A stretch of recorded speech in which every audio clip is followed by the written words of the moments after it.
Welcome back to our audiences for our post-lunch session, जिसका नाम है Experiences and Learnings and Challenges from Overseas Academia. और ये एक बहुत ही इंटरेस्टिंग सेशन है. मैं पर्सनली बहुत ही एक्साइटेड हूँ इस सेशन पे के लिए, क्योंकि इस सेशन में हमारे साथ जुड़ने वाले हैं our younger scholars, emerging scholars. You have to watch out for these names in the future. इनसे हम बहुत कुछ इनके बारे में इनके नाम हम सुनते रहेंगे. So we have with us today Vikas Bagde, who is currently pursuing PhD from University of Amsterdam. We also have with us Arti Kade, who is also pursuing PhD from University of Amsterdam, and Dipali Bige, who is also pursuing PhD from Goethe University in Frankfurt, Germany. Right. So we have three young scholars who are in top overseas European universities pursuing PhD. And मैं ये आप तीनों को बता सकता हूँ, हमारे specially जो यंगर ऑडियंसेस हैं, हमारे जो यंगर स्कॉलर्स हैं, आप में से बहुत उनको जानते भी वगैरह होंगे, वो बहुत इंटरेस्टेड है आज के हमारे इस सेशन से जुड़ने के लिए. और मैं हमारे ऑडियंसेस को बता दूं कि आवर पैनलिस्ट्स आर मतलब ये हमारे लिए पोस्ट लंच सेशन है, ये उनके लिए अर्ली मॉर्निंग है. They have taken their time out on just to be with us. So we are very grateful to you. Thank you for giving us your time. ठीक है. So the format जो हम follow करेंगे, जो follow करते आ रहे हैं कि as each panelist हम आपको एक 10-15 minutes का एक space देंगे जहाँ पर आप अपनी बात रख सके. उसके बाद we will build some kind of a dialogue on that. And you know मतलब उस डायलॉग के आगे अगर कुछ ऑडियंस सवाल है वगैरह तो उसको भी ले सकते हैं. तो मैं हमारे जो ऑडियंसेस हैं, हमारे जो यंगर ऑडियंसेस हैं, थोड़ा कॉन्टेक्स्ट में आपको बताता हूँ. कल से हमारी अयनकाली कॉन्फ्रेंस जो चल रही है, हम बहुत सारे कॉन्वर्सेशंस के ऊपर ऑलरेडी बात कर चुके हैं. ठीक है.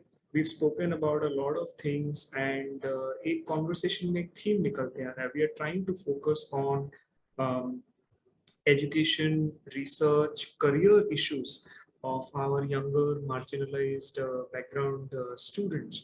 And एक थीम निकल के आ रहा है कि एक इंडियन जो एक एकेडमिक सिस्टम है, उसमें एक बहुत हद तक एक थोड़ा सा एक एक्सक्लूजनरी एक हम देख रहे हैं एक पैटर्न निकल के आ रहा है. कल प्रोफेसर बोधी भी इस बारे में बात कर रहे थे और वो भी ऐसे बता रहे थे कि एक यूनिवर्सिटी सिस्टम जो है वो अपने आप में ही एक बहुत ही एक जरूरी नहीं है जिसको हम समझते हैं कि बहुत ही लिबरल और क्रिटिकल स्पेस है. तो एक यूनिवर्सिटी सिस्टम अपने आप में एज एन इंस्टीट्यूशन, हर इंस्टीट्यूशन का अपना पॉलिटिक्स होता है. Army barrack behaves differently, a factory behaves differently, a hospital behaves differently, तो a university also behaves a certain way. तो हर इंस्टीट्यूशन का एक अपना डायनामिक होता है. और बोधी सर जैसे बता रहे थे कि यूनिवर्सिटी अपने आप में एक लिबरल स्पेस नहीं, राइट. और अगर जब हम उसको इंडिया के कॉन्टेक्स्ट में देखते हैं, आज सुबह हमारे यंगर जो स्कॉलर्स थे, आप सबके लिए तब maybe it was too early for you because time zone के हिसाब से, but we had younger scholars, वो इंडिया के प्रीमियर इंस्टीट्यूशन से अपना एक्सपीरियंस बता रहे थे. तो we had people sharing their experiences, agricultural universities, law universities, management, social work, अलग अलग स्पेसेस में एक ही चीज बार बार हम देख के आ रहे हैं कि यहाँ पर जो कैंपस का माहौल और जो क्लासरूम का माहौल है, तो मार्जिनलाइज्ड बैकग्राउंड से जब बच्चे पढ़ के आते हैं तो एक बहुत एक्सक्लूजनरी हो जाता है. इंग्लिश लैंग्वेज को वेपनाइज किया जाता है. English language becomes a means जिससे आप लोगों को थोड़ा स्मॉल फील करा सके, है ना. और बहुत सारे हमारे जो पैनलिस्ट थे उन्होंने ऐसे बताया भी कि टीचर्स एक कॉम्प्लिकेटेड इंग्लिश का इस्तेमाल करते हैं क्लास में, या आपका कॉन्फिडेंस छोटी छोटी चीज़ों पे ब्रेक होता है, किस टाइप के एग्जाम्पल्स ले रहे हैं, किस टाइप की भाषा इस्तेमाल कर रहे हैं, आपका जो पीयर ग्रुप है वो कैसा है. ठीक है। जैसे एक पैनलिस्ट बता रहे थे कि वो क्लास का जो व्हाट्सएप ग्रुप है उसमें वो कुछ ऐसे गैजेट्स और चीजों की शो वगैरह की बात कर रहे हैं जो मैंने देखा ही नहीं है, so I don't fit in, right. और मैं किसी कॉलेज में जाता हूँ, इंस्टीट्यूशन में जाता हूँ, तो द वर्ड अपने जैसे लोग, पीपल लाइक मी, लाइक मुझे अपने जैसे लोग नहीं दिखते हैं, तो उससे मैं भी थोड़ा मार्जिनलाइज्ड हो जाता हूँ। और अभी आपके पहले आप में से कुछ लोग सुन भी रहे थे, जैसे राहुल सोनटपले, शिरीन आजम, सिद्धेश एंड नितिन जब कॉन्वर्सेशन कर रहे थे, तो ये फिर से वो बात बात आ रही थी। शिरीन ने एक बहुत इंटरेस्टिंग एनेक्डोट सुनाया कि जब वो कॉलेज में थी तो उनकी टीचर आती थी, फैब इंडिया का एक वो पूरा लुक लेकर, है ना, वो कॉटन साड़ी, बड़े बड़े रिंग्स वगैरह, एंड आके वो क्लास में एक पॉवर्टी और सिंप्लिसिटी की बात कर रहे हैं। और हमारा एक्सपीरियंस ऐसी चीजों को देख के होता है कि जैसे शिरीन ने कहा कि I could not even ask कि how do you look so good, हमको तो यही नहीं समझ में आता है, right? तो ये हमारा इंडियन एजुकेशनल स्पेसिस का एक बहुत बड़ा एक एक्सपीरियंस है। हमने भी एक्सपीरियंस किया, हम भी स्ट्रगल किए हैं, आप भी जब यहाँ से पढ़ के गए थे, आई am sure you also have lots of stories. लेकिन इन एक्सपीरियंसेस के बाद एक फिर एस्पिरेशन जगती है कि अब मैं इसको पीछे छोड़ना चाहता हूँ या चाहती हूँ, अब मैं इसके आगे बढ़ना चाहता हूँ, व्हाट इज नेक्स्ट। सो जो एक पैटर्न हम देखते आ रहे हैं अभी हमारे जो यंगर स्कॉलर्स हैं, उनमें हम देख रहे हैं एक एक एस्पिरेशन है फॉरेन एजुकेशन का। तो बहुत लोग अभी फॉरेन जाना चाहते हैं, अलग अलग लेवल पे मास्टर्स करने, पीएचडी करने, एक ड्रीम है, everybody is working towards it. IELTS क्या है, टोफेल क्या है, जीआरई क्या है, कहाँ जाना है, एसओपी, एवरीवन इज ट्राइंग। लेकिन what actually this means is something बहुत लोगों के पास आइडिया नहीं है, ठीक है। क्योंकि ऐसा एक लगता है कि फॉरेन में जाएंगे तो ऐसे बहुत सारे जो एक्सक्लूजनरी हमने चीजें फेस की इंडिया में, वो अपने आप में अब नहीं होगा, right. And I think Aarti and I were talking about this once, and only जब आप उस सिस्टम में जाते हो फिर आपको दिखता है एक अलग लेवल का एक सिस्टम तैयार होके आता है। प्लस हमारे पर्सनल एक्सपीरियंसेस भी होते हैं, जस्ट द एडजस्टमेंट। हमें किसी ने हमारे लिए बड़े शहर में, इंडिया में किसी बड़ी यूनिवर्सिटी में जाके बैठना is a big jump to cross continents, weather and date and time and food and culture and ये जो बात बोली, people who look like me, यहाँ पर रेशियली और structurally culturally people don't are different. तो इन सब से जुड़े हुए क्या क्या आपके एक्सपीरियंसेस हैं, आप थोड़ा हमारे यंगर ऑडियंसेस के लिए इसको अगर आप रखें तो एक बहुत इंटरेस्टिंग कॉन्वर्सेशन शुरू होगा। सो आपकी जर्नी क्या रही, आप कैसे गए, क्या क्या आपके प्रैक्टिकल स्ट्रगल्स हुए वहां पर जाने के लिए, और वहां पर आपका वहां की क्लासरूम और कैंपस का एनवायरनमेंट यहाँ से कैसे अलग है, और आपके पर्सनल एडजस्टमेंट्स में, मतलब I am sure there will be some funny things also and there should be some not funny things also as it would happen if you go abroad. तो वी आर ज्यादा समय ना लेते हुए मैं आपसे सुनना चाहता हूँ, तो maybe we'll follow this order. First Vikas आप बात कर सकते हैं, फिर दीपाली और फिर Aarti, and in the end हम इसका कुछ एक डिस्कशन करेंगे and will take some questions. So हम इस फॉर्मेट पे चलते हैं। तो Vikas, maybe you can start first, so you take about 10-12 odd minutes and keep your talk, and then we will continue. ठीक है, so Vikas, over to you. Thank you, Ravikant bhai. Sorry, it's a pleasure it's pleasure to be here. So, do we talk in English, Hindi, or do we speak? So for all the panelists, ये completely आपकी choice है। मैं तो आपको ये भी बोलता हूँ कि मराठी में बोलना चाहते हैं आप मराठी में बोलिए, लेकिन we have a pan Indian audience, तो शायद उनके लिए मुश्किल हो जाएगा, but Hindi and English whatever you feel comfortable। मैं दोनों भाषा ही यूज कर रहा हूँ, आप जैसे देख रहे हैं, तो आपकी whatever makes you comfortable। Yeah. Okay. So. Yeah, so thank you very much for the opportunity, and it's like wonderful conference. I mean, I try to follow like most of the talks. Some of I could not due to time difference and other engagements also. But yeah, so to begin with, I was expecting I would be speaking in the last, but uh, anyways, yeah. So as you said, so journey, if it journey and practical struggle, I think uh, I would skip that part. Uh, journey. I would like to just to brief like how I got admission. That I would like to point out. And practical struggle I can skip, I guess. So journey in European universities, there are two channels to get admission. So first is the self-funded or the scholarship students, and another one is the funded by the university or the funded by the different projects. In the university funded projects, they call it a funded. In my university especially, they call it a funded, and if you are self-funded, then it is called the external PhDs. So in the funded position, that's quite different. That I realize. I mean, they have the existing project, and then you have to find that the project that the research that you want to do in, and some universities doing the project, and you allow your work is aligned in that way, and you don't have much flexibility in that aspect. Like you have to, because you have the project deliverables that you have to work on, and you don't get much choices in that aspect. So it's basically working on someone else's project and getting your PhD. On the other hand, when we talk about the externally funded or the self-funded or the scholarship candidate, then you get this liberty to choose your topic. You can choose what your topic you want. You can design your research the way you want. Uh, uh, so this is how happened. And in my case, what I did is I got the scholarship from government of Maharashtra. So I am external candidate or the self-funded PhD. And that's for me. Therefore, I get to choose what I want to work on, how I want to work, and mm, what kind of methods I want to use. So it's like a completely my own project. So I decide everything in the project.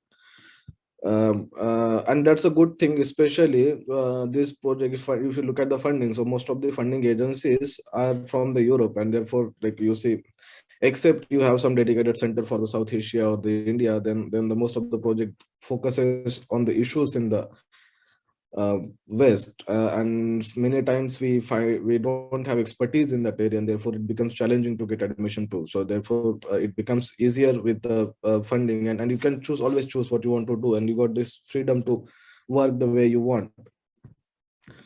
uh yeah, and then so basically the couple of things, like you just have to write some proposal, a nice it's a proposal, and it depends on the every other university that whether the admission criteria varies accordingly. uh I would now like to talk about the difference in the classroom. So what I realize is, so here you are not student anymore, your employee, your colleague to the faculty. So it's just like having interaction with. So whenever we have the PhD meeting and all, so the what I understood is they don't tell you. So whenever I have a meeting, a committee meeting, it's always like a interaction, and they always say, whenever they give some recommendation or suggestion, they always say it's a suggestion, it's not compelling. You are free to choose, and this my team or my professors always says, like, it's your project, we are just helping you, or we are just giving you suggestions. It's up to you if you want to take the suggestion, or if you want to, because they say like it's a choice that you have to make, and if you make the choice, then you have to stay with it. You have to stay with its consequences, you have to bear the consequences, and things like that. So the what I could understood, so like in India, what I heard or what I know from other PhD scholars is like your supervisor is your bhagwan. Like you cannot afford to upset him. Here it's not like that. Here I can say, no, you are wrong, and still we are good, right? So here I feel that sort of equality. And another thing is, I find it's like a humility here in professor has. So I was doing a class, and I was so surprised to see my supervisor and I mean, I was basically taking a class, and he also attends this class as a student. Right. I mean, I was so surprised to see, because we would never see this thing in any other Indian universities, that on one, and he's like a full professor, and the one who's teaching is assistant professor, and then he sits, he joins, and he don't get a different treatment. He's just like a normal student. He participates. He, whenever he has to speak, he raises the hand, and he gives the input, and he's treated like a, so that you see that sort of equality that we have, that the kind of openness we have, the learning, you know this the, what you say, the learning, what you say, the willingness to learn that these people shows. That's the thing that I think we need to learn. I mean, is this video freezed? Yes, you're frozen. Now you're back. Okay, yeah. Oh, yeah. So this is the difference that I find. Another thing is, especially in the self-funded PhDs, we cannot expect these professors to have the hand holding. They don't do the hand holding. Like they won't tell you do this, do that. So you have to fix a meeting. Like if you want to discuss something, you have to go and tell them that, okay, I would like to discuss something. Can we have a meeting? Like, it's not like professor will tell you like do this, do that. They will, if you ask for the suggestions, they will give the suggestion, but they won't give you from upfront. They won't say that, okay, go and read this, go and do this and do that. They'll only tell you when you ask for it. So it's like your own project. So again, that makes it interesting as well as challenge as well, that how clear are we about our project. So I mean, and how well prepared are we for the, so it's like a basically doing your own project, doing your own research, and just a friend alongside, just to, in case you need any help, if you, in case you need any guidance. I think that's a main difference we have compared to the Indian universities in here. uh, for now, I think, but yeah, if there is any questions about the environment and all, then I would be happy to respond to this. What about the environment, like like the city, and how do you feel about the place? Was it easy for you to get housing? ये practical मुद्दे हैं जो actually मतलब, नहीं तो हम, Yeah. हाँ, क्योंकि नहीं तो हम ऐसे बहुत ऐसे हाई फाई बातें कर रहे हैं। ये this is a very interesting चीज आपने जो बोला, हम थोड़ा इंटरेक्टिव बना लेते हैं इसको। जैसे I remember many years ago I went for one term overseas, Denmark में मैं गया था, तब मैं पीएचडी कर रहा था। और जैसा आप बोल रहे हो, ये मेरे लिए एब्सोल्युटली अनबिलीवेबल एक्सपीरियंस था कि the professors are so humble. वो मतलब मेरे से परमिशन मांग रहे हैं हर छोटी छोटी चीज के लिए। I think that it, I was there for only 3 months, but I think it really shaped my the way I treated my students after that, because उसके पहले professor means somebody who was a very authoritative person. तो वो मेरे को एक काफी एक interesting experience लगा। But I also had a very difficult time in housing, and basic चीजों का मेरे को बहुत शौक लगता था। तो this is always the more interesting part. So like आपके लाइक हाउसिंग कैसे मिली एंड कैसे किया, and what is life like there, थोड़ा आप हमको बताओ। We have a lot of younger audiences listening to us. Yeah, that's the interesting thing. So housing, so in, especially in Amsterdam in Europe, so housing is very tough thing to uh, go around. I mean, you usually, people have to start looking for houses from like a couple of months in advance. But fortunately for us, university did it. So university has a tie-up with some housing society or company. No, it's not society; it's a company. But that makes it easier. So definitely we have to pay some brokerage and all, but that's worth it, because if you're looking for the house by your own, that's very tough and challenging, and the housing rent is quite high in here, because it's quite expensive, and the life in the city is the beautiful. Yeah, and another thing is, I mean, you cannot live in city without bike is the cycle. So everyone rides the cycle in here. Even the prime minister of the country also goes in office on cycle. And it may be possible that you may come across with some high profile people on the bike, and you just say hi, and you don't know, like they are some minister or someone like that. in the city, especially in Amsterdam, since everyone speaks English, and the moment they understand it, they got not Dutch speaking, they switch to English, and everyone understands. So life becomes easier if you're English speaker. And there, so overall, I now since I came, the weather is also good. But another thing, I was about to tell you, yeah. The only thing like we can find challenging is the food. That I mean, the food is a real challenge in here, because we don't have lot of diversity in vegetable. Like if you go to the shop or the supermarket, you can hardly find 10-12 vegetables, half of which we never used, and we don't know how to cook them. I think food is the biggest challenge that I found in here. Though I mean, I try to I like to experiment or explore all sort of food and cuisine.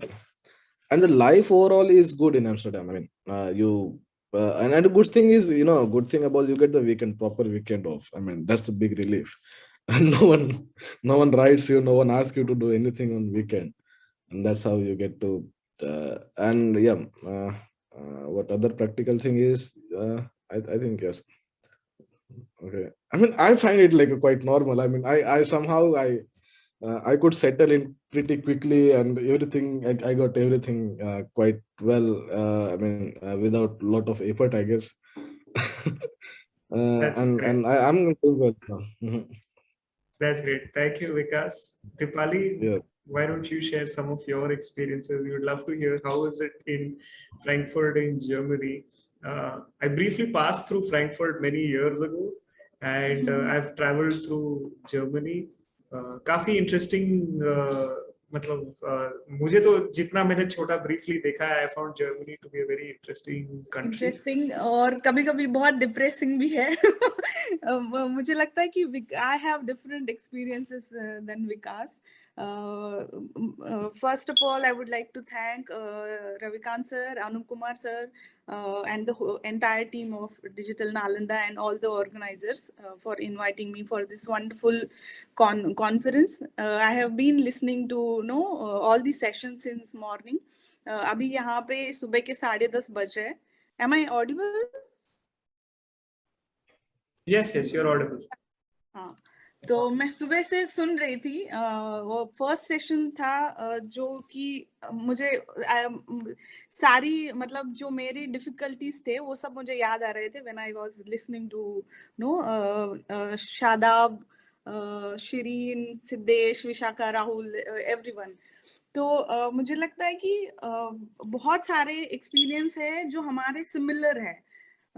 जितने भी students हैं, those who are coming from SC, ST, DNT, all the marginalized background, बस इसमें से उभर के आना. और why like the main purpose of this conference is to share and to motivate others, the students who are like us and who they wanted to pursue higher education abroad. तो जो main purpose वो है हमारा, वो यही है कि हम और भी स्टूडेंट्स को मोटिवेट करें. लेकिन उसके साथ साथ बहुत सारे चैलेंजेस भी है, जैसे कि फॉरेन में आना. और जितने भी मेरे दोस्त हैं वो जब मेरे फोटोज या पोस्ट वगैरह देखते हैं इंस्टाग्राम पे, तो दे फील कि नहीं, दीपाली तो एंजॉय कर रही है बहुत.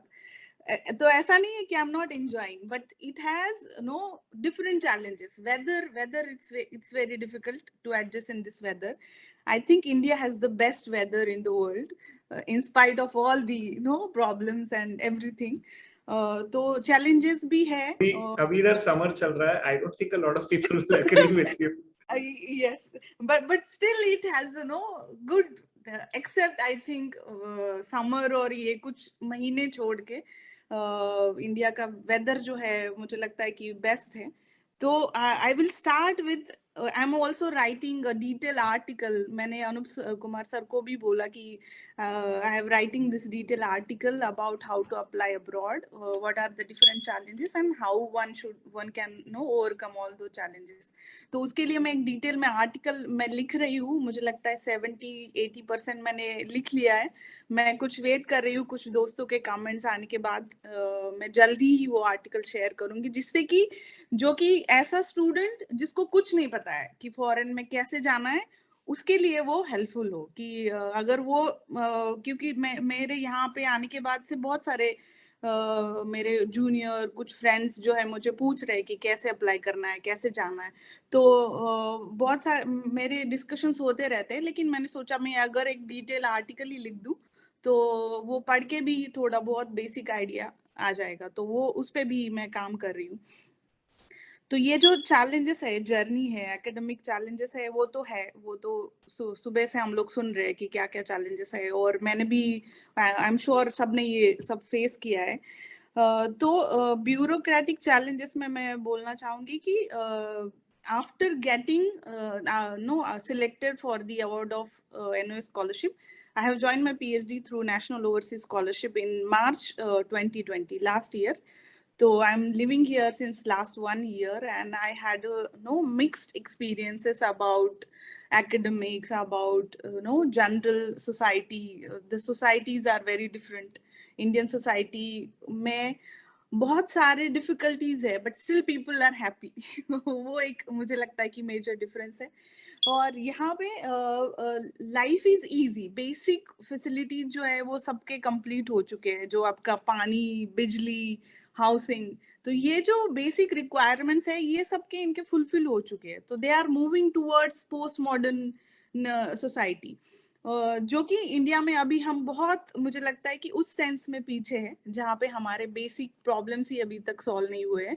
और वो हमारे लिए चैलेंजिंग बना देता है एजुकेशन में आना. या फिर जैसे मैंने अपने आर्टिकल में भी लिखा है कि जिस बैकग्राउंड से हम लोग आते हैं, गेटिंग अ सिक्योर्ड और salaried job is not our priority. क्योंकि हम बचपन से सुनते आ रहे हैं कि कहाँ जॉब है हमारे लिए, और कौन पैसे देगा अगर आपको किसी को देने पड़े जॉब के टाइम पे. तो या फिर इतना पढ़ लिख के क्या कर लोगे, इतना पढ़ लिख के बाद में तुम्हारे साथ शादी कौन करेगा. तो we are dealing with this basic issue still in our society. लेकिन मुझे लगता है कि यहाँ पे इससे ये लोग काफी आगे बढ़ चुके हैं, क्योंकि फ्री एजुकेशन है और स्टेट मेजर रोल प्ले करता है इन एवरीथिंग. यहाँ हमारे इंडियन कॉन्टेक्स्ट में हम सिर्फ रिजर्वेशन को क्रिटिसाइज करते हैं, बट फॉरेन कंट्रीज में they are providing everything to their citizens. They have different welfare measures in for education, health. यहाँ पे जो हेल्थ इंश्योरेंस है वो सबके लिए कंपलसरी है, जो मुझे नहीं लगता है इंडिया में. अगर आप प्राइवेट हेल्थ इंश्योरेंस अगर आप अफोर्ड कर सकते हो तो ही आप ले सकते हो, लेकिन यहाँ पे नहीं है. पब्लिक हेल्थ इंश्योरेंस जर्मनी में सबके लिए है, कंपलसरी है. तो बेसिक चीजें हैं बहुत सारी. अगर वो आपकी फुलफिल हो जाए तो आप कॉन्सेंट्रेट कर पाते हो ऑन योर एजुकेशन.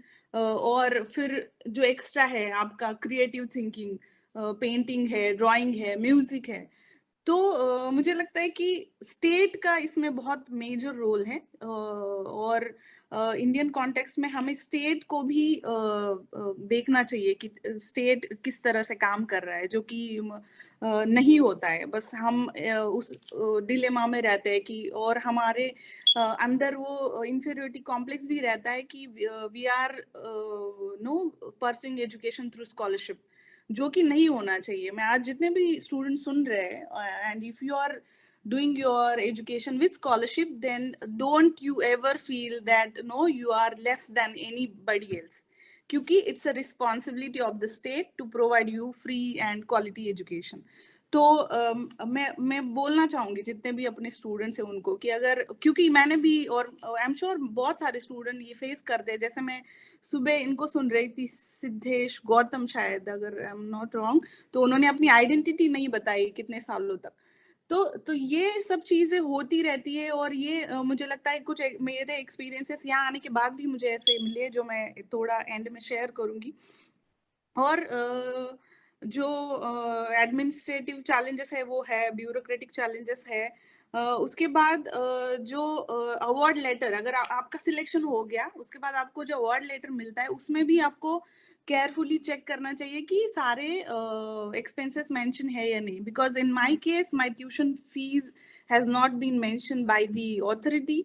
उसके बाद मैंने उनको बताया कि मेरा ट्यूशन फीस आपने नहीं लिखा है अवार्ड लेटर में, लेकिन उन्होंने कहा कि नहीं नहीं, you will get everything, don't worry, ये फुल्ली फंडेड स्कॉलरशिप है। लेकिन after joining my university here in Germany, they denied my tuition fees, saying that it has not been written in your award letter, तो आपको नहीं मिलेगी। तो I am still hopeful, I am still continuously getting follow up from the authority कि मेरा आप tuition fees sanction कीजिए, because ये फुल्ली फंडेड स्कॉलरशिप है। और जितना आपको अमाउंट मिलता है स्कॉलरशिप का, उसमें एक डेवलप कंट्री में सरवाइव करना डिफिकल्ट है। मुझे लगता है कि जितने भी ओपन लेटर लिखा गया है स्कॉलरशिप के बारे में, वो सब बहुत सारे ऑर्गेनाइजेशंस है जो इस इशू को डील कर रहे हैं। क्योंकि इंडिया में आपके पास अगर पैसे नहीं है फिर भी आप सरवाइव कर लेंगे, क्योंकि यू हैव नो लोग आपको जानते हैं, या फिर बहुत इजी है किसी से हेल्प लेना। डेवलप कंट्री में ऐसा नहीं है, अगर आपके पास पैसे नहीं है तो तुम कुछ नहीं कर सकते। You have to have money in your bank account no to get, मतलब ये थोड़ा मैं कहूँगी डिसएडवांटेज भी है कि अगर आपके पास पैसे नहीं है तो आप कुछ नहीं कर सकते। तो मनी इज वेरी इंपॉर्टेंट। तो स्कॉलरशिप के बिना आप यहाँ पे नहीं पढ़ सकते, क्योंकि बहुत सारी चीजें एक्सपेंसिव है, कहीं पे भी कुछ भी लेना है आप बिना पैसे के कुछ नहीं कर सकते। तो ये चीज है जो बहुत एक्सपेंसिव है।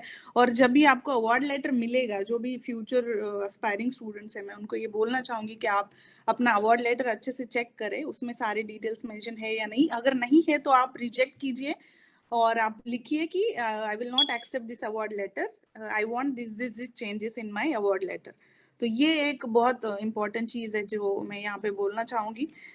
उसके बाद जो जर्नी है, मुझे लगता है कि मैं उसके बारे में एक आर्टिकल लिख ही रही हूँ।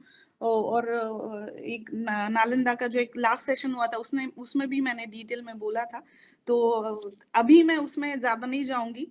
जो सेकंड पॉइंट है कि कैसे हाउ यूनिवर्सिटी इज डिफरेंट और classrooms are different from Indian institutions. तो इसमें एक बहुत इंटरेस्टिंग चीज ये है कि when I was applying in Germany, I did not considered कि German is a local language यहाँ पे।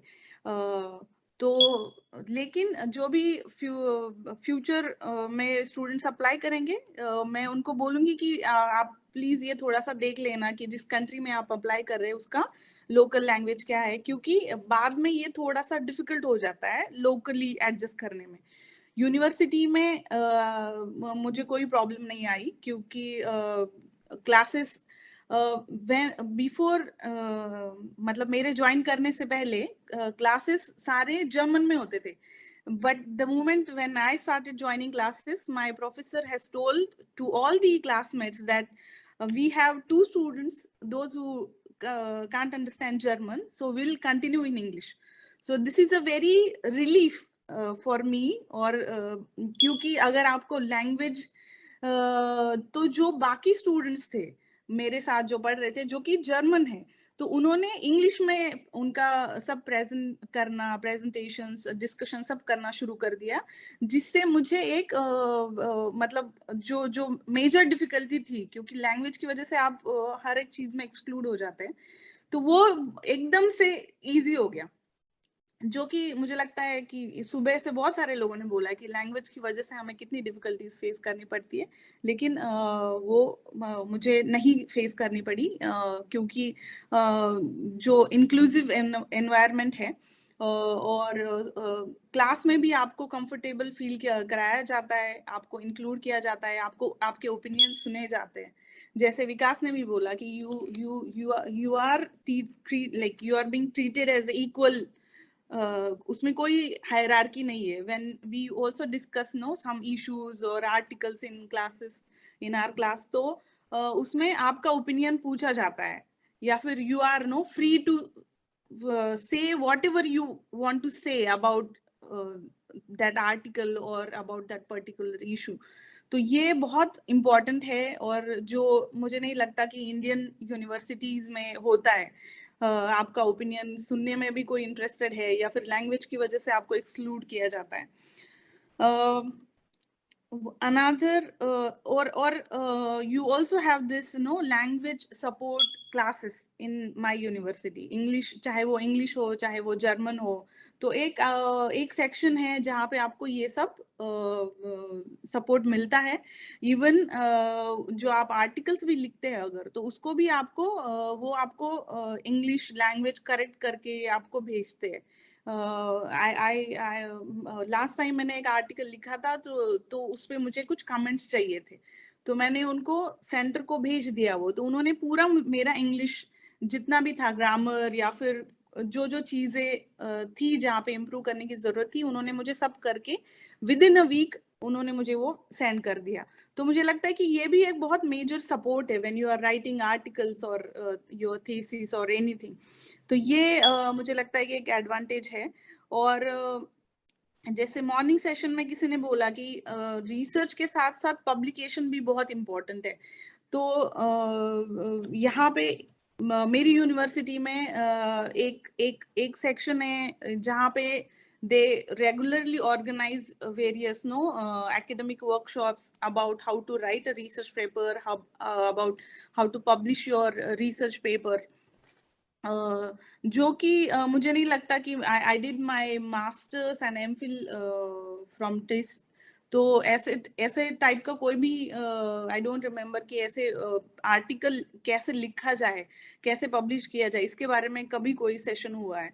तो मुझे लगता है कि ये एक डिफरेंट या फिर चेंज मैं देखती हूँ फॉरेन यूनिवर्सिटीज में। और छोटे छोटे स्टूडेंट जॉब्स भी अवेलेबल है यूनिवर्सिटी में, जहाँ के क्यों मतलब इंडियन और जर्मन सोसाइटी में वैसे बहुत डिफरेंसेस है, क्योंकि in Indian society we live in a very joint families, शादी हो जाए बच्चे हो जाए फिर भी जो पेरेंट्स और फैमिली सब साथ में रहते हैं। लेकिन जर्मन कॉन्टेक्स्ट में ऐसा नहीं है, पीपल आर वेरी इंडिविजुअलिस्टिक। एक 16 साल के बाद वो घर छोड़ देते हैं और they started living individually, very individual life है बहुत। आपको सब अपना खुद मैनेज करना होता है, लेकिन इसमें स्टेट बहुत मेजर इंपॉर्टेंट रोल प्ले करता है, क्योंकि आपके लिए स्टूडेंट जॉब अवेलेबल है, आपके लिए पब्लिक हॉस्टल्स अवेलेबल है, जो कि इंडिया में नहीं है। अगर आप किसी यूनिवर्सिटी में पढ़ रहे हैं, तो अगर यूनिवर्सिटी का हॉस्टल नहीं है तो आप कहीं आपको प्राइवेट में जाना पड़ता है। लेकिन जर्मनी में ऐसा है कि हर एक स्टेट में पब्लिक हॉस्टल्स है जहाँ पे बहुत रीजनेबल रेट पे आपको अकोमोडेशन मिल जाता है if you are below age of 30।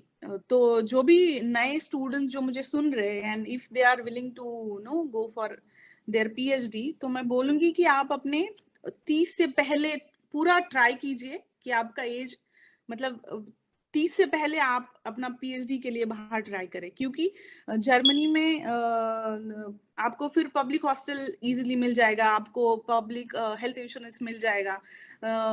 अगर if you are above 30 years of age, तो आपको थोड़ा डिफिकल्टी होगा, उसमें भी ऑप्शंस है, लेकिन थोड़ा सा उसमें डिफिकल्टीज आएगा।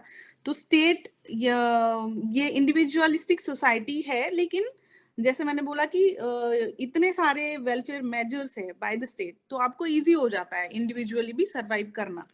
और यूनिवर्सिटीज में भी ये स्टूडेंट जॉब है जिससे आप कुछ पैसे अर्न कर सकते हैं। पब्लिक एजुकेशन बहुत सारे पब्लिक यूनिवर्सिटी में वैसे भी फ्री है। मेरी ट्यूशन फीस जो है यहाँ पे, वो मेरे 1 महीने के अपार्टमेंट रेंट से भी कम है। क्योंकि फ्रैंकफर्ट वैसे बहुत एक्सपेंसिव सिटी है इन टर्म्स ऑफ अकोमोडेशन, क्योंकि ये एक इंटरनेशनल हब है, बहुत सारे बैंक और फाइनेंशियल उसकी वजह से। लेकिन फ्रैंकफर्ट के बाहर अगर आप जाते हैं आपको थोड़ा ट्रैवल करना पड़ेगा, लेकिन you will get a accommodation at a cheaper rate. तो एक और इसमें एडवांटेज ये है कि if you are enrolled university student तो you will get a card, उसमें आप पूरे स्टेट में फ्री में ट्रैवल कर सकते हो। जो आपको नॉमिनल एक एनरोलमेंट फीस भरनी होती है 6 महीने के लिए, उससे आप पूरे स्टेट में फ्री में ट्रैवल कर सकते हो। तो जो कि मुझे नहीं लगता इंडिया में किसी भी स्टेट में ऐसी फैसिलिटी है स्टूडेंट्स के लिए।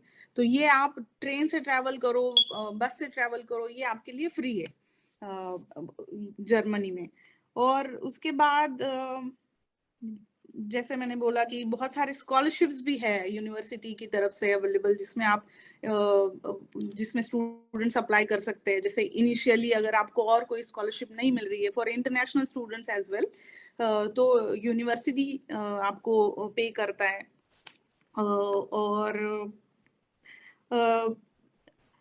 तो ओवरऑल एक इंक्लूसिव, जैसे मैंने बोला कि आपके जब बेसिक आपकी सब चीजें फुलफिल है तो आप सिर्फ फोकस करोगे आपके एजुकेशन के ऊपर, जो कि हमें इंडियन कॉन्टेक्स्ट में नहीं पता चलता है। हम हमेशा most of the time protest करते रहते हैं स्कॉलरशिप के लिए, ट्यूशन फीस के लिए, जो कि यहाँ पे मुझे नहीं देखने को मिला। क्योंकि they also have student union or student body, but they work with the state and the university administration. तो वहाँ पे इनके स्ट्रगल्स अलग है कि वो आगे चल के निगोशिएट करते हैं कि जैसे कि लास्ट मंथ एक प्रोटेस्ट हो रहा था कि हम लोग मास्क नहीं पहनेंगे, मास्क के अगेंस्ट कुछ प्रोटेस्ट हो रहा था। तो ये बहुत बेसिक चीजें जब आपकी फुलफिल होती है तब आप फिर आप रिसर्च के ऊपर भी कंसंट्रेट करते हैं, आपके एकेडमिक्स में भी आप कंसंट्रेट करते हैं। और यहाँ पे और एक चीज मैंने नोटिस की कि आपको जो हर एक स्टूडेंट है उसको फॉरेन यूनिवर्सिटी में जाने के लिए भी एक्सपोजर मिलता है। हर एक स्टूडेंट को, जितने भी जर्मन स्टूडेंट्स के साथ मैंने इंटरेक्ट किया है, most of them have visited different countries for 1 semester, for 2 semester. तो when I was doing my masters, तो मैंने एक स्टूडेंट एक्सचेंज के लिए अप्लाई किया था। तो मैं master I think first year में थी, तो मुझे नहीं पता था कि कैसे एसओपी लिखना है, कैसे एक्सचेंज प्रोग्राम में इंटरव्यू में क्या बोलना है। तो उस पैनल में 3 लोग थे, तो मुझे कुछ आइडिया नहीं था। मैंने बस कि हाँ फॉरेन में जाने का चांस मिल सकता है वो करके अप्लाई किया था। तो उस पैनल में 3 लोग थे, जिसमें से 2 लोगों ने मुझे सवाल पूछे, एक ने मुझे सवाल भी नहीं पूछा। तो आई वॉज वेरी, मेरा सिलेक्शन नहीं हुआ था उस टाइम पे, लेकिन उस बात से मैं अपसेट बहुत हो गई थी। और वो बात बहुत दिनों तक मेरे दिमाग में थी कि this person has not even asked me a single question. मतलब कि वो आपको कंसिडर भी नहीं करते कि आप नहीं कुछ भी पूछते वो, अगर मुझे आंसर नहीं भी आता, लेकिन आई ट्राइड। लेकिन वो चीज मेरे दिमाग में रह गई थी कि अरे ये इन प्रोफेसर ने मुझे कंसिडर भी नहीं किया कि वो, कि मैं कुछ, इनको नहीं लगा कि मैं एक सवाल का भी आंसर दे सकती हूँ। तो ये बहुत छोटे छोटे एक्सपीरियंसेस है, लेकिन इससे आपको सीखने को बहुत मिलता है। और मुझे लगता है कि यही आपका एक कहीं ना कहीं सोर्स ऑफ मोटिवेशन भी होता है कि अरे ऐसे हुआ था। तो लेकिन अगर थोड़ा आप खुद के ऊपर भी काम करें, और मुझे लगता है कि बहुत सारे अब डिजिटल नालंदा जैसे प्लेटफॉर्म है, एकलव्य है, और भी बहुत सारे ऑर्गेनाइजेशंस हैं जो कि स्टेट का काम कर रहे हैं। मुझे लगता है कि they are helping those students who are coming from different marginalized background, and they are playing in a way a role of state to help these students to get into educational spaces or employment. तो कहीं ना कहीं ये state और nation building का जो काम है ये ऑर्गेनाइजेशंस कर रहे हैं, मुझे लगता है, जो कि स्टेट का काम है। सिर्फ रिजर्वेशन को क्रिटिसाइज करना इतना ही मुझे नहीं लगता कि होना चाहिए। फॉरेन कंट्रीज में बहुत सारे वेलफेयर मेजर्स है, बहुत सारे पॉलिसीज है जो स्टूडेंट्स को इवन पैटर्नल लीव यहाँ पे एक होता है जो मैंने कभी नहीं सुना था कि अगर मैटरनल लीव हमने सुना था कि मदर को मिलता है 6 महीने के लिए, लेकिन यहाँ पे पैटर्नल लीव भी है, मतलब पूरे 1 साल के लिए फॉर फर्स्ट 6 मंथ्स मदर को मिलेगा मैटरनल लीव जो कि पेड होता है, और फिर नेक्स्ट 6 मंथ को फादर को मिलता है। तो एक पूरा साल उस बच्चे के लिए एक पेरेंट घर में होता है। तो मतलब ये लोग उस तरीके से सोच रहे हैं या फिर इस तरीके से इनका डिफरेंट पॉलिसीज और ये सब है। Sir you are saying something. मैं शायद ज्यादा I think नहीं आप बहुत अच्छा बोल रहे हो, but I think we would also love to listen to Aarti a little bit because मैं बस लास्ट में एक हाँ बिल्कुल एक्सपीरियंस बोल के खत्म करूंगी कि जैसे कि डिफिकल्टीज और ये भी है कि होम सिकनेस आपको होता है, आपके पास कोई नहीं है बोलने के लिए, या फिर ना जर्मन लोकल लैंग्वेज की वजह से आप ज्यादा इंटरेक्ट नहीं कर पाते हो। तो जो फ्यूचर में लोग आना चाहते हैं, मैं उनको ये सजेस्ट करूंगी कि आप बेसिक जर्मन लैंग्वेज के ऊपर भी थोड़ा काम कीजिए, क्योंकि आपको वो इंटरेक्ट करने में और लोगों से बात करने में इजी हो जाएगा। एक और एक्सपीरियंस है जो मुझे लगता है कि बहुत इम्पोर्टेंट है, जो मैं यहाँ पे बताना चाहूंगी कि यहाँ पे this university organizes various interaction और interactive session for international students. तो I went for to visit one museum जिसमें मैंने एक जो अदर इंडियन स्टूडेंट्स हैं जो कि स्पेशली अपर कास्ट है, तो वो क्या तो वहां पे एक वो पूरे सेशन के बाद हम लोग डिनर के लिए गए और एक टेबल पे हम लोग 4 लोग बैठे थे। 2 लड़कियां थी from China and this guy was from India और एंड मी। तो ये लड़का he was trying to explain ये जो हाथ में बांधते हैं ना धागा, तो वो उसको एक्सप्लेन कर रहा था दिस चाइनीज गर्ल, और and I was carefully listening to him कि ये क्या बता रहा है ना। तो फिर ये मतलब एक तरीके का इंडियन जो है ना, इंडियन सोसाइटी और इंडियन कल्चर के बारे में जितना भी लोगों को पता है वो डोमिनेंट पर्सपेक्टिव से ही पता है। तो he was trying to glorify no this is a sacred thread और जो भी है। देन सडनली कुछ होली सेलिब्रेशन के बारे में कॉन्वर्सेशन स्टार्ट हुआ एंड देन आई सेड कि नहीं मैं सो ही वाज आस्किंग मी कि नहीं दीपाली तुम भी आ जाना होली सेलिब्रेट करने। सो आई सेड कि नहीं मैं होली वगैरह कुछ सेलिब्रेट नहीं करती, I have my different opinions about some festivals. Then he replied saying कि तुमने भगवत गीता नहीं पढ़ी क्या? So then I said कि no मैंने भगवत गीता तो नहीं पढ़ी, लेकिन मैंने डॉक्टर आम्बेडकर को जरूर पढ़ा है।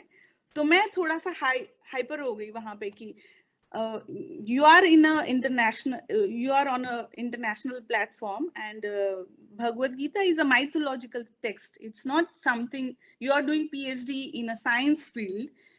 एंड जैसे प्रोफेसर सूर्यकांत वाघमोरे कहते हैं कि इट्स हिंदू पोलाइटनेस और जो भी है, और मैं कहूंगी कि ये इग्नोरेंस भी है कि आप जब कहते हैं ये माइथोलॉजिकल टेक्स्ट को आप फॉरेन कंट्री में, मैंने एक्चुअली इसके बारे में एक पोस्ट भी लिखा था फिर फेसबुक पे, और कि कैसे आप ग्लोरीफाई करते हैं, उसके अलावा भी हिस्ट्री है। Then I started explaining this Hindu caste hierarchy and structure to this Chinese girl, and then like after we had a long discussion और उसने फिर मुझे मैसेज करके बोला कि it's very brave that you explained and that you brought this point। तो मुझे लगता है कि ये सिर्फ इंडिया में नहीं है, फिर फॉरेन में आने के बाद भी आपको ऐसे लोग मिलेंगे और ऐसे फिर आपको कहीं ना कहीं डोमिनेट किया जाएगा। This is a very valid point because एक क्राइसिस तैयार होता है जब फॉरेन जाते हैं, क्योंकि 2 चीजें होती है। एक तो आप ऑब्वियस सी बात है आप जितने भी इंडिपेंडेंट हैं थोड़ा आप होमसिक फील होगा। तो जब अपन मिस करते हैं अपना कल्चर, सो पहला इंस्टिंक्ट होता है you try and connect with the people from the same part of the world, right? तो आप इंडियंस खोजते हैं या साउथ एशियंस खोजते हैं। प्रॉब्लम ये है कि 90-95% जो साउथ एशियंस और इंडियंस आपको वहां पर फॉरेन में, चाहे वो यूएस और यूरोप हो, जो मिलेंगे, they are usually coming from dominant backgrounds, not from marginalized background, and उनका नजरिया एक बहुत ही अलग है। These are the same people जो वापस अगर इंडिया में हम सेम शहर सेम मोहल्ले में रहते तो शायद हमारे पाथ कभी क्रॉस भी नहीं होते। तो अभी हम फॉरेन में उनसे मिल रहे, तो नॉस्टैल्जिया और होम सिकनेस मेरे को फोर्स कर रही है कनेक्ट करने के लिए, लेकिन हमारा रियलिटी बहुत अलग है और उनका रियलिटी में कोई रिफ्लेक्शन नहीं है। सो ये एक बहुत इंटरेस्टिंग पॉइंट आपने बोला, which is a very real issue. और मैं जानता हूँ बहुत लोगों को इससे स्ट्रगल होती है। मैं तो बल्कि यंग जो भी हमारे फॉरेन जाते हैं बच्चे, मैं उनको हमेशा बोलता हूँ इंडियन से दूर रहना, आप जितना भी हो। एक्चुअली सर मैंने वो बाद में शुरू किया, वो तो एक ऐसे 2 इंसिडेंट हुए थे, उसके बाद मैंने बंद कर दिया क्योंकि मैं हमेशा right I always say this that Indian से आप दूर रहो, and in fact it is also good, you build your exposure and look at the world. Anyway, thank you so much, Dipali. That was a very lovely and extensive talk. I'm really sorry, बहुत time ले लिया वैसे। No, this is very interesting, and I'm sure all our audiences are getting a lot out of it.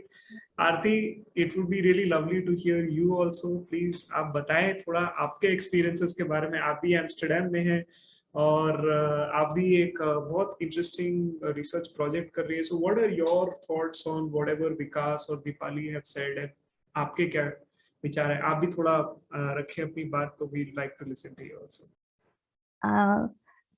Thank you, sir, and thank you for organizing this and giving me opportunity to talk. Because मैं actually ऐसी space की जरूरत थी जहाँ पे मैं अपने experiences openly share कर सकूँ, जहाँ पे belong feel हो, क्योंकि ज़्यादातर टाइम हमारे experience data की तरह देखे जाते हैं, तो we don't feel comfortable in sharing. So मैं स्टार्ट करूंगी कि एडमिशन कैसे मिला।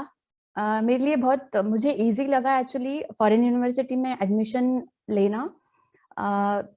इंडियन यूनिवर्सिटी का जो प्रोसीजर है उससे काफ़ी इजी लगा।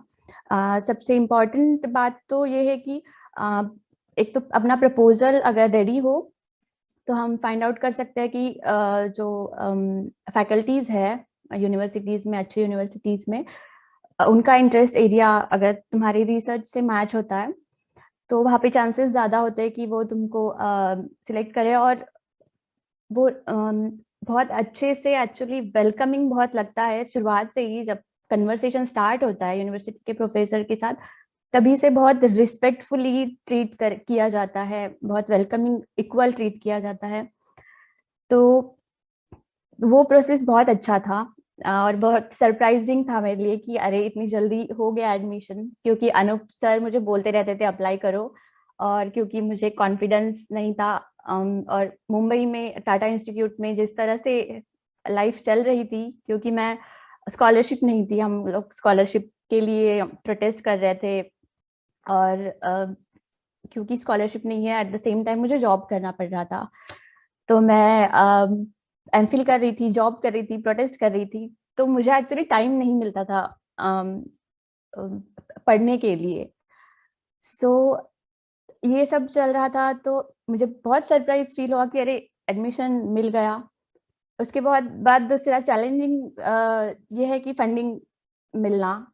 तो स्कॉलरशिप का जो प्रोसेस है वो बहुत अच्छा एक्सपीरियंस नहीं था, मैं बता रही हूँ, बट इसका मतलब ये नहीं कि अप्लाई नहीं करना है। तो जब स्कॉलरशिप के लिए अप्लाई किया, वेबसाइट से चैलेंज स्टार्ट होता है। वो हर साल उनका वेबसाइट मतलब फरवरी में स्कॉलरशिप के फॉर्म्स निकलते हैं और मार्च तक रहते हैं, और बीच में पता नहीं क्यों वेबसाइट बंद हो जाता है। मतलब डेडलाइन वही रहती है, डेडलाइन एक्सटेंड नहीं करते वो लोग, बट बीच में बंद रखते हैं। तो वहाँ से पैनिक शुरू होता है। फिर उनका वेबसाइट इतना ज़्यादा आउटडेटेड हम बोल सकते हैं, गवर्नमेंट का वेबसाइट है फिर भी इतना आउटडेटेड है। वहाँ पे फॉर्म फिल करते समय डिफिकल्टीज, फिर इतने सारे डॉक्यूमेंट्स तुमको देने होते हैं, फिर बार बार वेरिफिकेशन प्रोसेस होती है। तो वो प्रोसेस में जिस तरह का कम्युनिकेशन हो रहा था NOS ऑफिस के लोगों के साथ, तो बहुत ज़्यादा ह्यूमिलिएटिंग था, बहुत ज़्यादा वो मतलब क्रिमिनल की तरह फील करवाते हैं। तो मैं ये इसलिए बोल रही हूँ कि तब मुझे लगा, मैं डर गई थी तब कि ये अपॉर्चुनिटी इतनी इम्पोर्टेंट है तो मुझे रिस्क नहीं लेनी है, इसलिए मैं डर गई थी। बट मुझे अभी लगता है कि अगर वो किसी तरह की गलतियां करते हैं, गाइडलाइन के हिसाब से वो फॉलो नहीं करते हैं, तो स्पीक अप, तुम बोलो, और तुम्हारा जो भी है, जितना तुम राइट तुमको मिलना चाहिए, जैसे स्कॉलरशिप, जैसे अवार्ड लेटर, वो मिलके ही तुम आगे बढ़ो। और वो थोड़ा सा वॉइस रेज करने से उनको देना ही पड़ता है। तो मेरा स्ट्रेटेजी रहा है कि share with all the peoples around you. Anoop sir से बात करो, रविकांत सर से बात करो, स्वाति से बात करो, दीपाली से बात करो। जो भी प्रॉब्लम्स है अकेले हैंडल नहीं करना है, आप बात करने से ही सॉल्यूशन मिल जाता है। तो और बार बार दिल्ली ऑफिस जाना पड़ा हमारे स्टूडेंट्स के लिए, बहुत डिफिकल्ट है। इतने दूर दिल्ली जाना पड़ता है, मुझे लगता है कि हर स्टेट में NOS का ऑफिस होना चाहिए, पर वो नहीं है। तो उसके लिए इतना पैसा खर्चा करो, और आपका ज्वाइनिंग का डेट पास आ रहा होता है, आपको फैमिली के साथ, फ्रेंड्स के साथ टाइम स्पेंड करना होता है, बट वो बिल्कुल नहीं मिलता। आपको अपने इमोशंस, आपका हैप्पीनेस की अचीवमेंट हुआ है, वो एक्सप्रेस करने के लिए भी मुझे टाइम नहीं मिला। और बार बार दिल्ली जाओ, वहाँ पे रहने का ये सब एडजस्टमेंट करो, और वो आपको अंदर तक नहीं लेते हैं। मिनिस्ट्री में आपको अंदर तक नहीं लेते, आप महाराष्ट्र से दिल्ली आए हो, आपको दरवाजे से ही वापस भेज देते हैं। तो ऐसे एक्सपीरियंसेस है स्कॉलरशिप के। तो इसीलिए मैं बोलती हूँ कि आप अगर सपोर्ट सिस्टम आपका है पीछे, तो आपको डरने की कोई जरूरत नहीं है। उसके बाद क्योंकि हम फ्लाइट से भी ज़्यादा ट्रैवल नहीं किया था, एक बार अपॉर्चुनिटी मिली थी किसी कॉन्फ्रेंस के लिए जाने के लिए, तब, और तभी भी मैं सुकन्या सांता दी थी मेरे साथ, उनको उनके पीछे पीछे मैं गई थी जो भी है। तो मुझे एक्सपीरियंस नहीं था। तो जब जाना था, और क्योंकि इनका एक रूल है कि सिर्फ एयर इंडिया का फ्लाइट बुक करना है, दूसरा कोई नहीं, जो कि अभी तो नहीं हो सकता, अभी चेंज होना चाहिए। पर उसकी वजह से मुंबई से फ्लाइट नहीं ले सकती मैं, दिल्ली जाना पड़ा। दिल्ली मैं और मेरे पापा ही से सिर्फ थे, और दोनों को एक्सपीरियंस नहीं कि अंदर जाने के बाद एयरपोर्ट पे क्या होता है। दोनों कंफ्यूज थे हम लोग। तो समझ में नहीं आ रहा था कि अभी एयरपोर्ट के अंदर तो आ गए हैं, बट अभी कहाँ जाना, इतना बड़ा एयरपोर्ट है। सो बहुत नर्वस, बहुत स्ट्रेसफुल रहा है। जब मैं फ्लाइट में बैठी, मैं सो गई 2 दिन, कुछ भी 2-3 दिन, क्योंकि एंजाइटी, स्ट्रेस, एक्साइटमेंट की वजह से नहीं सो पाई। तो ऐसा रहा है, स्ट्रेसफुल रहा है, और बिलीव नहीं कर पा रही थी मैं। और पहुंचने के बाद 2 दिन के बाद यूनिवर्सिटी जब मैं गई, अपने सुपरवाइजर को देखा तब मैं बस्ट आउट हो गई। I started crying. बहुत एम्बैरेसिंग था, बट एक्चुअली मुझे तभी टाइम मिला जो अपने जमा करके रखा था। बट लकीली मेरी सुपरवाइजर बहुत अच्छी है, और उन्होंने मुझे पूरा यूनिवर्सिटी दिखाया, घुमाया, खुद सबसे इंट्रोड्यूस कराया। और जिस तरह से वो मुझे इंट्रोड्यूस कर रही थी, मुझे बहुत अच्छा लगा।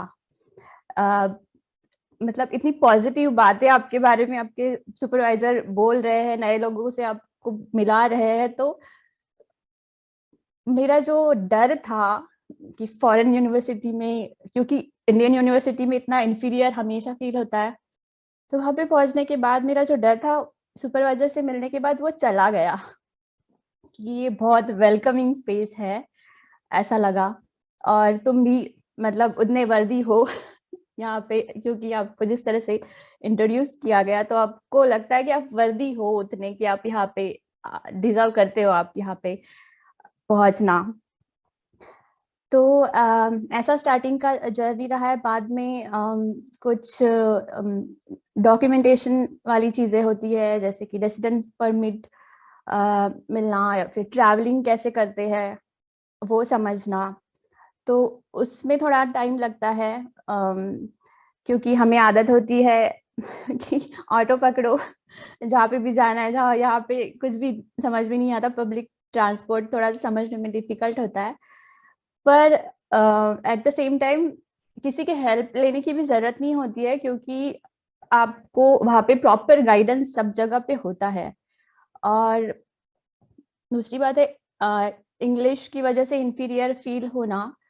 यहाँ पे आके मुझे पता चला कि इंग्लिश इज जस्ट लैंग्वेज, वो उससे इंटेलिजेंस नहीं मेजर किया जा सकता। तो वो बहुत मैं मतलब रिलीविंग था मेरे लिए कि चलो अब मैं बोल सकती हूँ, क्योंकि कोई मुझे यहाँ पे जज नहीं कर रहा है, या कोई मुझे सिंपैथेटिक नजरों से भी नहीं देख रहा है। It's just language. और डच यहाँ की जो लैंग्वेज है, तो वो लोग भी ऐसे देखते हैं कि ठीक है, कुछ मतलब इनकी थर्ड लैंग्वेज है ये, तो दैट्स ओके। उनकी भी लैंग्वेज इंग्लिश मेरे जैसी ही है एक्चुअली। तो वो बहुत कंफर्टिंग एक बात है। उसके बाद रिसर्च में, जैसे कि कल बोधी सर बात कर रहे थे न्यूट्रलिटी और ऑब्जेक्टिविटी, वो इधर भी फेस करना पड़ता है, क्योंकि यहाँ की क्या बोलते यहाँ पे ही ऐसी सारी रिसर्च मेथोडोलॉजीज बनी है। तो एक स्ट्रगल वो होता है क्लासरूम में कि तुम न्यूट्रल रहना है तुमको, क्योंकि जब आप अपने रिसर्च के बारे में बात करते हो क्लासरूम में, तो उनको दिखता है कि तुम बहुत पैशनेट हो, तो ऑटोमेटिकली तुम पैशनेट हो इसका मतलब तुम बायस्ड ऑटोमेटिकली हो जाओगे, तो वो एक ठप्पा आप पे लग ही जाता है। तो मैं अभी तक एक्सेप्ट नहीं कर पाई कि न्यूट्रल कैसे हो सकता है, कोई ऑब्जेक्टिव कैसे हो सकता है, that's not possible. Even upper caste हो या वाइट पर्सन हो, वो भी नहीं, उन्होंने जितना भी अभी तक प्रोड्यूस किया है वो नहीं थे neutral, they are all biased. So वो अभी तक स्ट्रगल चल रहा है। और जैसे कि दीपाली ने बताया कि इंडिया को देखने का नजरिया इन लोगों का जिस तरह से होता है, उससे मुझे थोड़ा सा प्रॉब्लम हुआ एडजस्ट करने में रूममेट्स के साथ। उनका एक्चुअली एक तो बहुत ग्लोरीफाइड पिक्चर ऑफ इंडिया उनको पता होता है, या फिर उनको स्लमडॉग मिलियनेयर पता होता है, तो उसी तरह से वो आपको देखते हैं। तो ये एक प्रॉब्लम है। उसके बाद एज अ वुमेन मुझे इंडियन अपर कास्ट या फिर इंडियन मेन से प्रॉब्लम ये हुआ कि they take women for granted, they cannot accept that कि तुम्हारे ही साथ है, तुम्हारी यूनिवर्सिटी में है, तो वो तुमसे इक्वल है, ये चीज एक्सेप्ट नहीं करते अपर कास्ट और बहुजन मेन दोनों। तो और क्योंकि इतना पढ़ने के बाद, क्योंकि मैं एक 7-8 सालों पहले एक हिंदू गर्ल थी, और मैंने काफी सारी चीजें अनलर्न की, और फिर अभी अनलर्न करने के बाद थोड़ा सा भी अगर आपको अनइक्वल ट्रीटमेंट मिलता है और आपके पीयर ग्रुप से मिलता है, तो यू से दैट कि ये गलत है। तो फिर आपको इस तरह से मैंने इंडियन यूनिवर्सिटी में और यहाँ पे भी दोनों एक्सपीरियंस दिए कि आपको फेमिनिस्ट का ठप्पा लगा दिया जाता है। तो मुझे लगता है कि फेमिनिस्ट हमको एडिटिव की तरह ऐड करते हैं उधर, कि intersection of caste and blah blah blah class, और तो वहाँ पे भी स्पेस नहीं है। और अगर आप आपके पीयर ग्रुप में बात करना चाहते हो, तो आपको वहाँ से भी फेमिनिस्ट बोल के एक्सक्लूड कर दिया जाता है। बट आप क्या बोल रहे हो उसके ऊपर रिफ्लेक्सिव होना बहुत रेयर, उनकी तरफ से रेयर दिखता है। तो उसकी वजह से एक्चुअली यहाँ पे NOS स्कॉलर्स होते हुए या फिर इंडियन स्कॉलर्स होते हुए, Indian main and women upper caste होते हुए भी हमको यहाँ पे लोनली फील होता है, क्योंकि हम कहीं पे बिलोंग ही फील नहीं करते। तो वो एक बहुत चैलेंजिंग चीज मुझे लगी, क्योंकि एज अ वुमेन तुमको बहुत डिफिकल्ट होता है कहीं पे एडजस्ट होना। सो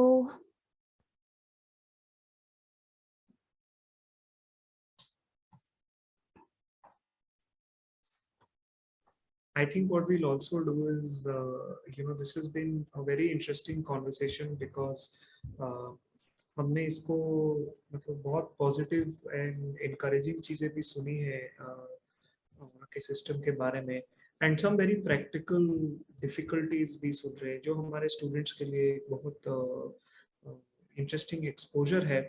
हमारा अगला सेशन थोड़ा शुरू होने वाला है, but before we close this I wanted to also ask one thing जिसके बारे में थोड़ा और हम आई वांटेड टू हियर आप सबके व्यूज थोड़े ब्रीफ में, because we have to also keep an eye on the time, which is कि अभी तक हमने जितना भी डिस्कशन किया, this frames it in the local जो वहाँ की वाइट पॉपुलेशन है और हमारे, बट ओवरसीज एजुकेशन सिस्टम का एक और भी बेनिफिट है इन द सेंस वहाँ पर आपको दुनिया भर से लोग मिलते हैं, there are people from all races and all countries.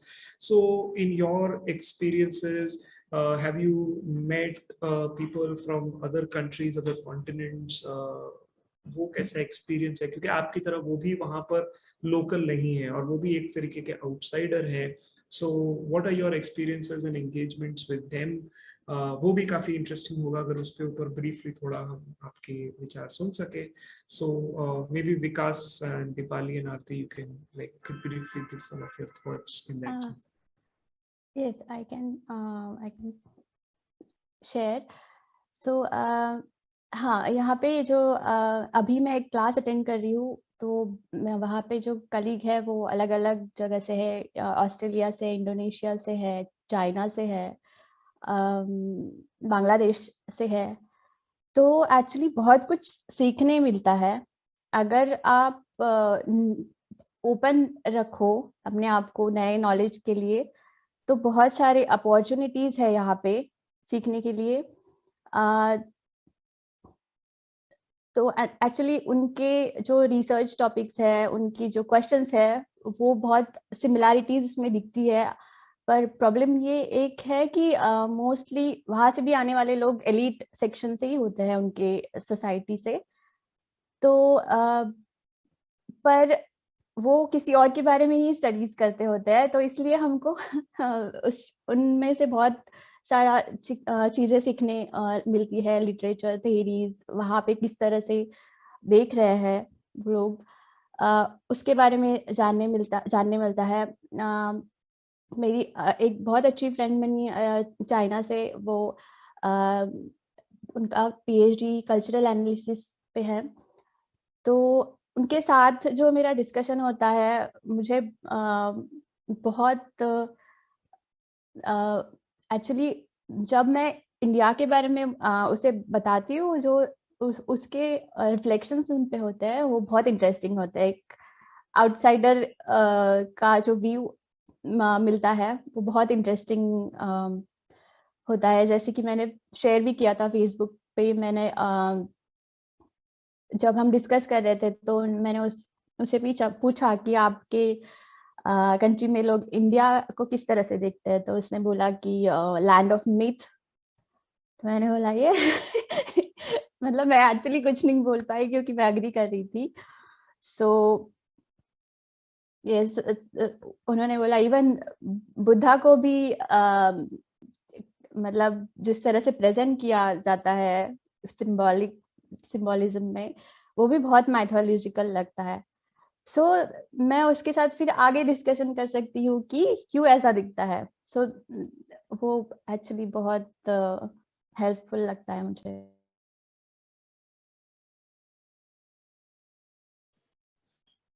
Vikas, you've not spoken for a long time. We'd love to hear from you also a little bit more. Yeah, definitely.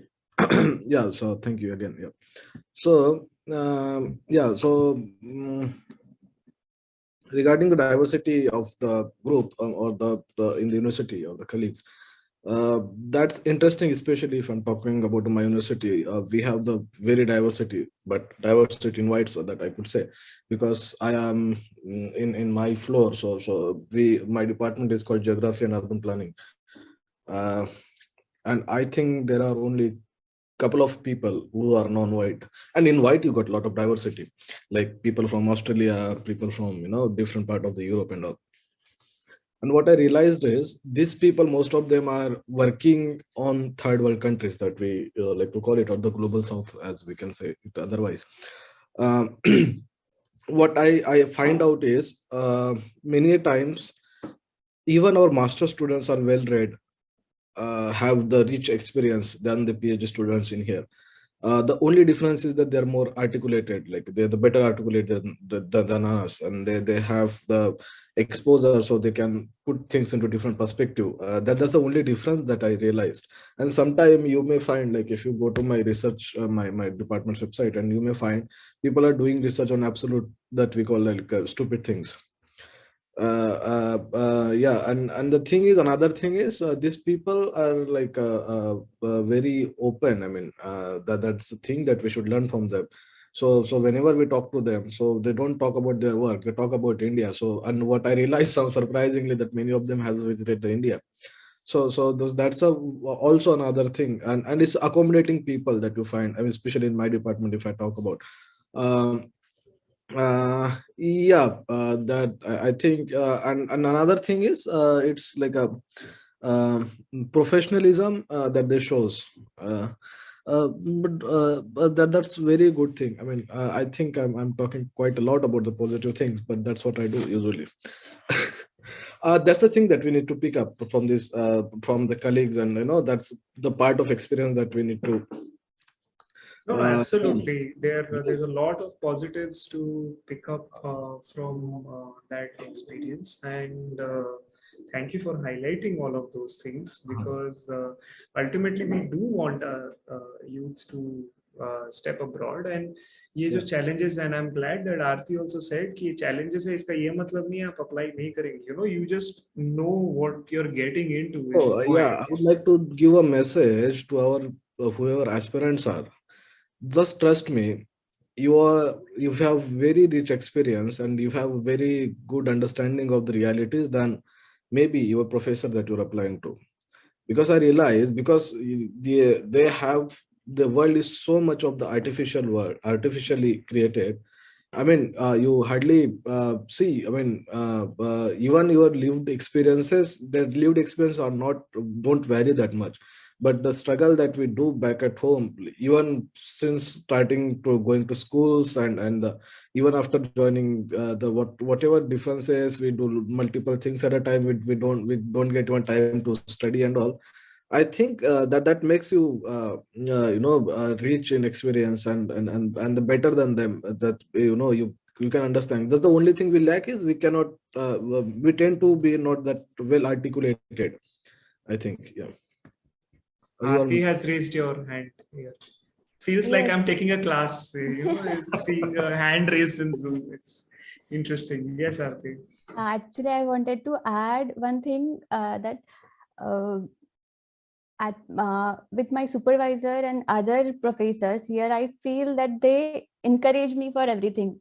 You take class, you write article, research paper, you go to that conference. They gave us lot of information जो हमारे पास Indian university में information देते ही नहीं. जब actually upper caste student present कर रहे होते हैं किसी कॉन्फ्रेंस में, तब फेसबुक से हमें पता चलता है. और हमारे प्रोफेसर्स भी उधर होते हैं जो हमें नहीं बताते इसके बारे में. तो ये एक बहुत अच्छी बात है कि आप उस तरह से डिस्क्रिमिनेशन फील नहीं करते. यहाँ पे हर चीज को बहुत इनकरेज किया जाता है और आपको सिखाया जाता है कि इसको और इम्प्रूव कैसे करें. तो एक ये बहुत अच्छी बात मुझे यहाँ पे लगी. Chaliye, this has been an excellent session. Sorry, Dipali, we couldn't circle back to you entirely, because I think the next panel is all in the waiting room. And Vikas, also I think you got interrupted and spoken No worries. over, but I think this is a little cosmic justice also, because like generally क्या होता है कि women have this experience unfortunately that जब भी वो academic conferences में जाते हैं men speak over them or they take longer time and they don't get, so in a sense हमारे इस panel में actually पूरा उल्टा हुआ है, and I am very happy about it as I'm such glad that that happened. I was yes, hoping yes. to last. Sir एक last point बस बिल्कुल मुझे बिल्कुल add दीपाली करना था बोलिए। हाँ कि मैंने जो फेमिनिज्म हम लोग इंडिया में पढ़ते हैं, लेकिन मैंने एक से ऐसा एक्सपीरियंस किया है कि फेमिनिज्म यहाँ पे प्रैक्टिस करते हैं ये लोग, because you see women everywhere और with they live their life with dignity with respect. तो मैं जब आई थी तो मुझे शुरू में यही लग रहा था कि अरे हम तो क्लासेस में सिर्फ पढ़ते हैं फेमिनिज्म, तो एक्चुअल फेमिनिज्म जो है वो यहाँ है, वो एक्चुअली मतलब they may have different difficulties, लेकिन जितना मैंने एक्सपीरियंस किया कि फेमिनिज्म यहाँ पे लोग प्रैक्टिस करते हैं, you don't get that inferiority because you are women और जो भी है या तो फेमिनिज्म है। अगर आपको देखना है तो हमें बिल्कुल एक बार डेवलप कंट्री विजिट करना चाहिए, मुझे लगता है। डेफिनेटली और एक सबसे छोटी सी स्टोरी मैं बताना चाहूंगी कि ये आउटकम क्या है। फॉरेन में आप आ गए तो इससे how you are inspiring people back in your villages. तो एक छोटी सी स्टोरी बता के मैं खत्म करूंगी कि मेरी एक दोस्त है जिसकी 9th क्लास में शादी हो गई थी। She is from DNT community. तो जब मैं यहाँ पे आई तो वो she came to meet me कि नहीं दीपाली तुम जा रही हो अभी इतनी दूर। तो उसकी शादी हो गई, उसके अभी 2 बच्चे हैं, उसकी एक बेटी है जो अभी 6th स्टैंडर्ड में पढ़ रही है। तो जब से मैंने PhD ज्वाइन की है फॉरेन में, उसने ठान लिया है कि वो अपनी बेटी की शादी जल्दी नहीं करेगी, क्योंकि चाइल्ड मैरिजेस बहुत कॉमन है NT-DNT कम्युनिटीज में। तो उसने मुझे लास्ट मंथ व्हाट्सएप कॉल पे उसने बताया कि जब तक तुम वापस नहीं आओगी तब तक मैं अपनी बेटी की शादी भी नहीं करूंगी, और उसको तुम्हारी तरह, तुम्हारे जितना नहीं लेकिन तुम्हारी तरह मैं उसको पढ़ाना चाहती हूँ। और मैं ये पूरी तो she is now fighting with her relatives और फैमिली कि नहीं मेरी शादी तुम लोगों ने जल्दी करा दी थी लेकिन मैं अपनी बेटी की शादी जल्दी नहीं करूंगी। तो मुझे लगता है कि this is one of my major and big achievement कि I am and I am sure Aarti and Vikas all of these students, those who are coming into foreign universities, they are in a way inspiring other students, those who are in their villages or back in India. So this is it, sir. I'm really sorry for taking so much time. No, please don't be sorry for putting your voice. ये important था क्योंकि ऐसे आप inspire कर रहे हो, क्योंकि ये एक वो जो कम्युनिटी से है वहां पे चाइल्ड मैरिजेस इतने कॉमन है, लेकिन उसने अभी स्टैंड लिया है कि नहीं, अब वो मुझे देख के वो एक बोलती है कि नहीं अब मैं अपनी बेटी की शादी जब तक नहीं करूंगी जब तक तुम नहीं बोलोगी। तो मुझे लगता है कि ये कहीं ना कहीं मेरी एक मेजर अचीवमेंट है। No, absolutely I agree with you. Education as an inspiration and emancipation. Matlab, from Jyotiba Phule, from Ayan Kali, after whom this conference is named, Baba Sahib, of course, and so many of our tallest leaders have said that. So in that sense, आप जो बोल रहे हैं बिल्कुल एकदम resonate करता है, and hope that आप तीनों की success और भी जो हमारे young scholars overseas गए हैं आपकी success inspire करेगी. There's a lot of positive things to take from so-called first world, जहाँ पर आप जैसे बोल रही हैं कि जेंडर के मामले में, सोशल इंक्लूजन के मामले में, पब्लिक कम्युनिटीज के मामले में बहुत कुछ अच्छा है। उनके सिस्टम की प्रॉब्लम्स भी है, but let's hope that in 10 years when you all are big established scholars, we will meet again, and that time I want to hear from you what their problems are. Right now I am very happy to hear from you all that you're all there and you're doing well, and hopefully because of आपकी presence वहां से ये जो India का narrative है इन countries में, उनका जो नजरिया है देखने का इंडिया को, आपकी सक्सेस और आपके असर्शन से धीरे धीरे कहीं ना कहीं बदलेगा, और आपके इंस्पिरेशन से हमारे यंग लोग, हमारे जो यंग स्टूडेंट्स हैं वो और भी आगे जाएंगे। and that's really something beautiful to hold on to. On that note, I thank you all for giving your Sunday morning. I had a lot of questions and a lot of things, but हमें time नहीं मिला. Maybe we should do this in a more expansive format. But thank you for giving us your Sunday morning and really talking so openly. It was absolutely lovely. Have a nice day. Jai Bhim. Thank you. Take Thank care. you. Thank you for Jai having us. Jai Thank Bhim. you. Bye.